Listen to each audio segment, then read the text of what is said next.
တိုင်းရ383နဲ့တက်ခွဲငါး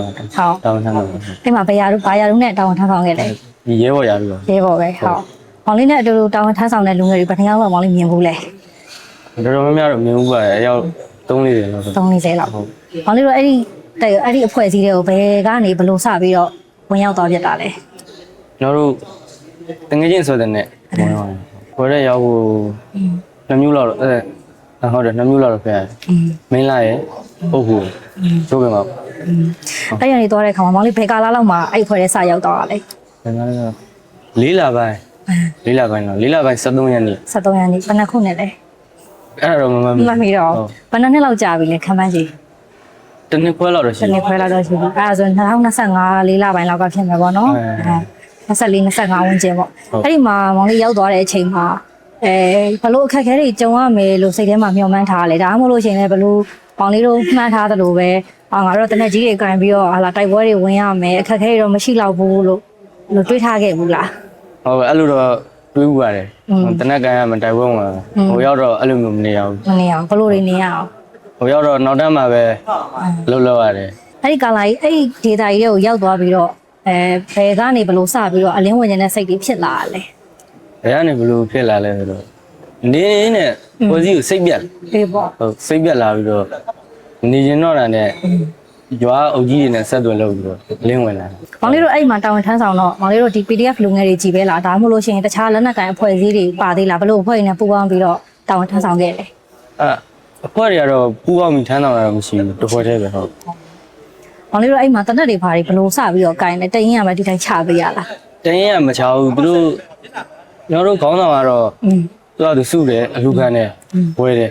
အဲ့ဒါမျိုးပဲရှိတယ် ရွာတွေကိုအလူခံတာပေါ့ ဟုတ်ရွာတွေပြည်သူတွေကိုအလူခံမျိုး အဲ့ဒီခါမှာမောင်လေးတို့ဒီစားတာတောက်တာနဲ့ပတ်သက်တော့အစနာပြောဆိုမောင်လေးတို့ခေါင်းဆောင်ကနေပြီးတော့ရှာကြံပြီးတော့မောင်လေးတို့ကိုကြွေးတာပေါ့အခုအမတို့ online ပေါ်မှာဆိုလို့ရှိရင်လေမောင်လေးတို့ဒီ PDF လူငယ်တွေတရင်တက်ဖွဲ့တွေစီဓာတ်ရိုက်ရောက်ပါမယ်ဆိုပြီးတော့အလူခံကြတာတွေရှိတယ် ဟုတ်ကဲ့ အများကြီးပဲပေါ့နော်သူတို့project တွေအမျိုးမျိုးလုပ်ပြီးတော့အလူခံကြတာရှိတယ်အဲ့အလူခံပြီးတော့ရလာတဲ့ငွေတွေကရောမောင်လေးတို့အဖွဲ့အစည်းစီအောက်ခြေထိရောက်လာမောင်လေးတို့ရောအဲ့ဒီသူတို့ထောက်ပံ့တဲ့ရိတ်ခါတွေငွေကြေးတွေကိုလက်ခံရရှိတာမျိုးရှိခဲ့လား အဲ့လိုတော့မရှိဘူး မရှိခဲ့ဘူး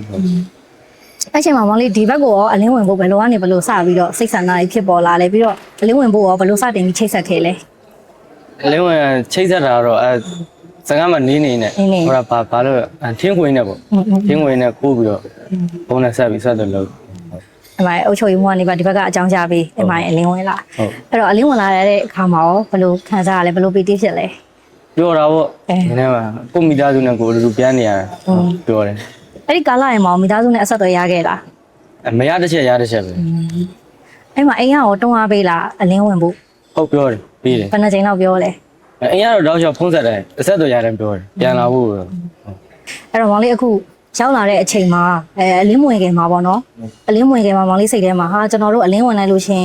ဘာလောက်ခံရမလားညာလောက်ခံရမလားအဲ့လိုမျိုးတွေရောစိတ်ပူခဲ့ရတာတွေရှိလားဘယ်လိုတွေစိတ်ပူခဲ့လဲ အဲ့လိုတွေကတော့စိတ်ပူခဲ့တာရောရှိတယ်ဝင်လာရင်ဒီလိုနုံနုံထွေးထွေးပဲကြိုးစုမလားရိုက်တာပို့တာပဲရှိမလားစစ်ကြောကြီးတွေခဲ့ဟုတ်အဲ့လိုတွေရှိ ဒါတော့စိတ်ပူပါပေါ့အခုတကယ်ဝင်လာတဲ့အခါမှာရောအဲ့လိုမျိုးတွေရှိခဲ့လား မရှိပါဘူးတကယ်ချိုးတာဖြစ်ပါတယ် ဘယ်လိုတွေကြိုးစိုးလဲ နုံနုံထွေးထွေးပါပဲညီကိုပေါ့ညီကိုလိုပဲကြိုးစုပါတယ်ဟုတ်